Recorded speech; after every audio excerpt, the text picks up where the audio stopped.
तो नमस्कार दोस्तों। आज के इस वीडियो में हम बात करेंगे बैंकिंग सेक्टर के एक महत्वपूर्ण company state bank of India के बारे में। इस वीडियो में हम इस कंपनी के फाइनेंशियल्स के साथ साथ फंडामेंटल्स को भी एनालाइज करेंगे, जिससे आपको एक आइडिया मिल सकेगा कि आपको इस कंपनी में इन्वेस्ट करना चाहिए या फिर नहीं। तो चलिए बिना वक्त गवाए आज के इस वीडियो को शुरू करते हैं। तो चलिए सबसे पहले हम इस कंपनी के फाइनेंशियल्स के बारे में बात करते हैं। फाइनेंशियल्स में बेसिकली हम तीन चीज़ों को देखते हैं, रेवेन्यू, प्रॉफिट एंड नेटवर्थ। और अगर ये तीनों ही चीज़ें ईयर ऑन ईयर राइज हो रही है तो ये एक गुड साइन माना जाता है उस कंपनी में इन्वेस्ट करने के लिए। तो चलिए सबसे पहले हम स्टेट बैंक ऑफ इंडिया के रेवेन्यू को देखते हैं। तो अगर हम बात करें स्टेट बैंक ऑफ इंडिया के रेवेन्यू की, तो इसका जो रेवेन्यू है वो 2019 से लगातार 2023 तक राइज हो रही है। अगर हम बात करें 2019 की तो वो है 3,30,687 करोड़, और अगर हम बात करें 2023 की तो वो है 4,73,378 करोड़। इसके बाद हम बात करते हैं प्रॉफिट की। तो अगर हम इसके प्रॉफिट को भी देखें तो इसका जो प्रॉफिट है वो भी 2019 से लगातार 2023 तक राइज हो रही है। अगर हम बात करें 2019 की तो वो है 2,300 करोड़, फिर अगर हम बात करें 2023 की तो वो है 55,648 करोड़। यानी कि इसका जो प्रॉफिट है वो अच्छी खासी राइज हो रही है, जो कि एक काफ़ी इम्पोर्टेंट होता है किसी कंपनी के लिए, क्योंकि प्रॉफिट ही वो फैक्टर होता है जिससे हमें ये पता लग सकता है कि ये जो कंपनी है वो फ्यूचर में एक अच्छी ग्रोथ दिखा सकती है कि नहीं। क्योंकि जो कंपनी खुद ही प्रॉफिट नहीं कमा रही है, उस कंपनी का शेयर आगे चल के कैसे आपको एक अच्छा रिटर्न दे सकती है। तो ठीक है, इसके बाद हम बात करते हैं नेटवर्थ की। तो नेटवर्थ भी एक काफ़ी इंपॉर्टेंट फैक्टर होता है किसी कंपनी के लिए। अगर किसी कंपनी का जो नेटवर्थ है वो ईयर ऑन ईयर राइज हो रही है तो ये एक गुड साइन माना जाता है उस कंपनी में इन्वेस्ट करने के लिए। तो अगर हम SBI के नेटवर्थ को देखें तो इसका जो नेटवर्थ है वो भी 2019 से लगातार 2023 तक राइज हो रही है। अगर हम बात करें 2019 की तो वो है 2,34,496 करोड़, और अगर हम बात करें 2023 की तो वो है 3,58,931 करोड़। यानी कि इसका जो फाइनेंशियल्स है सभी चाहे वो रेवेन्यू हो, चाहे प्रॉफिट हो या फिर चाहे नेटवर्थ हो, वो 2019 से लगातार ईयर ऑन ईयर राइज हो रही है, जो कि एक काफ़ी अच्छी बात होती है किसी कंपनी के लिए हमें इन्वेस्ट करने के लिए उस कंपनी में। इसके बाद हम बात करते हैं फंडामेंटल्स की। तो अगर हम फंडामेंटल्स में सबसे पहले SBI के मार्केट कैप को देखें तो इसका जो मार्केट कैप है वो है 5,11,202 करोड़। और इसके बाद अगर हम बात करें इसके पी रेशियो की, तो इसका जो पी रेशियो है वो है 7.65। और पी रेशियो जितना ज़्यादा कम होता है उतना ही ज़्यादा अच्छा माना जाता है। पर हाँ, पी रेशियो कभी माइनस में नहीं होना चाहिए। कम होना अच्छी बात है, पर माइनस में है यानी कि निगेटिव में है तब वो अच्छी बात नहीं है। क्योंकि अगर पी माइनस में है तो इसका मतलब ये है कि कंपनी जो है वो अभी लॉस में चल रही है, इसीलिए उसका जो पी है वो माइनस में है। इसके बाद हम बात करते हैं पी रेशियो। इसका जो 7.65 है, इसका मतलब ये है कि अगर आप इस कंपनी के कमाए हुए 1 रुपये कमाने जाएंगे तो आपको इसमें 7.65 रुपीज़ अपने जेब से देना होगा। और किसी कंपनी के अगर पी रेशियो उसके इंडस्ट्री पी से कम है तब उसे एक गुड साइन माना जाता है उस कंपनी में इन्वेस्ट करने के लिए। तो SBI का पी रेशियो है 7.65 और इसका जो इंडस्ट्री पी है वो है 13.91। यानी कि यहाँ पर हम देख सकते हैं कि SBI का जो पी रेशियो है वो उसके इंडस्ट्री पी से कम है, जो कि एक गुड साइन होता है किसी कंपनी में इन्वेस्ट करने के लिए। इसके बाद हम बात करते हैं पीबी रेशियो की।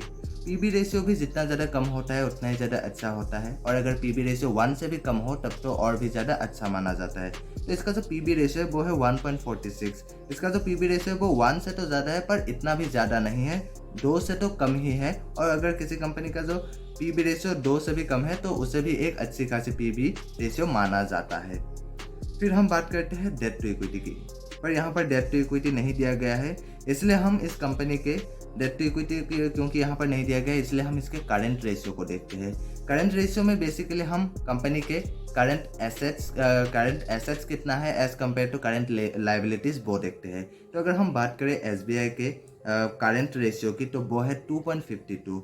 और किसी कंपनी का जो करंट रेशियो है वो अगर 2 या फिर 2 से ज़्यादा है तो उसे गुड साइन माना जाता है उस कंपनी में इन्वेस्ट करने के लिए।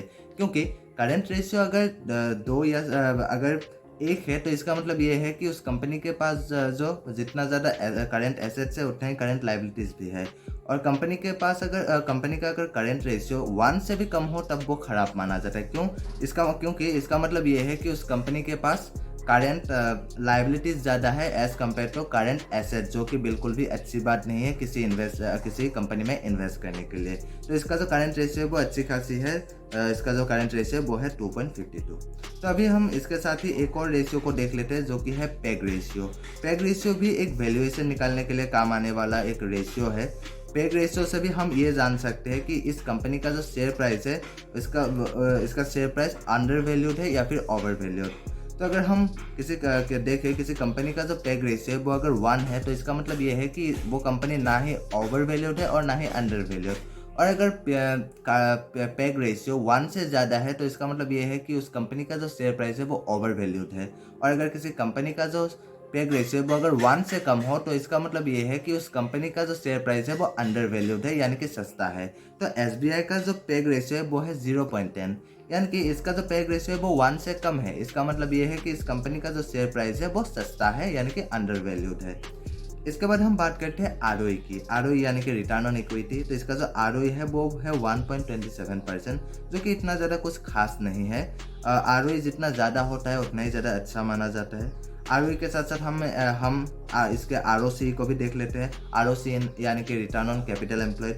ROE और ROC के बीच में जो है डिफरेंस होता है। ROE में सिर्फ इक्विटी को इंक्लूड किया जाता है और ROC में इक्विटी के साथ साथ डेट को भी इंक्लूड किया जाता है।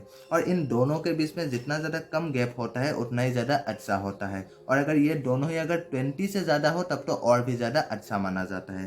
तो अगर हम SBI के ROC को देखें, तो इसका जो ROC है वो है 5.21, यानी कि इन दोनों ROE और ROC के बीच में गैप जो है वो थोड़ा सा ज़्यादा है। इसका जो ROE है वो ROC से कम है। इसका मतलब ये है कि कंपनी जो है अपने डेट को तो बहुत ही अच्छी तरह से मैनेज कर रही है, पर इक्विटी को इतना ज़्यादा अच्छे से मैनेज नहीं कर पा रही है, इसीलिए ROE इसका जो है वो कम है। इसके बाद हम बात करते हैं EPS की। EPS यानी कि अर्निंग पर शेयर। और EPS जो है वो ईयर ऑन ईयर राइज होती रहनी चाहिए, तब वो अच्छा माना जाता है उस कंपनी में इन्वेस्ट करने के लिए। तो इसका जो EPS है वो है 74.92। फिर हम बात करते हैं डिविडेंड यील्ड की। इसका जो डिविडेंड यील्ड है वो है 1.97%, जो कि इतना कुछ खास नहीं है। और डिविडेंड यील्ड जितना ज़्यादा होता है उतना ही ज़्यादा अच्छा माना जाता है। क्योंकि अगर किसी कंपनी का जो डिविडेंड यील्ड है वो ज़्यादा है, तो इसका मतलब ये है कि वो कंपनी आपको फ्यूचर में भी एक अच्छी खासी डिविडेंड पे कर सकती है। फिर हम बात करते हैं बुक वैल्यू की। तो इसका जो बुक वैल्यू है वो है 391.98 और इसका जो फेस वैल्यू है वो है 1। इसके बाद हम बात करते हैं शेयर होल्डिंग पैटर्न के बारे में। तो अगर हम SBI के शेयर होल्डिंग पैटर्न को देखें, तो इसका जो सबसे ज़्यादा शेयर्स है वो उसके प्रोमोटर्स के पास है 57.47%। और अगर किसी कंपनी के प्रोमोटर्स के पास 45% से भी ज़्यादा शेयर मौजूद है, तो ये एक गुड साइन माना जाता है उस कंपनी में इन्वेस्ट करने के लिए। क्योंकि प्रोमोटर्स अपने पास ज़्यादा शेयर्स तभी रखते हैं जब उनका अपने ऊपर ट्रस्ट हो, उनके अपने कंपनी के ऊपर ट्रस्ट हो कि उनका जो कंपनी है वो फ्यूचर में एक अच्छी ग्रोथ दिखा सकते हैं, तभी वो अपने पास ज़्यादा शेयर रखते हैं। तो यहाँ पर हम देख सकते हैं कि SBI के जो प्रोमोटर्स है वो अपने पास 45% से भी ज़्यादा शेयर्स रखे हुए हैं, जो कि एक गुड साइन होता है किसी कंपनी में इन्वेस्ट करने के लिए। तो गाइस, आज के लिए बस इतना ही। और अगर आपको ये वीडियो पसंद आया तो प्लीज़ लाइक करिए, और अगर आप इस चैनल पे नए हैं तो प्लीज़ सब्सक्राइब भी कर दीजिए। और अगर आप मुझे इंस्टाग्राम में फॉलो करना चाहते हैं तो लिंक डिस्क्रिप्शन में दिया गया है। और हाँ, ये जो वीडियो है ये सिर्फ एक एजुकेशनल पर्पज़ के लिए बनाया गया है, और किसी भी स्टॉक्स में इन्वेस्ट करने से पहले खुद से रिसर्च ज़रूर करिएगा।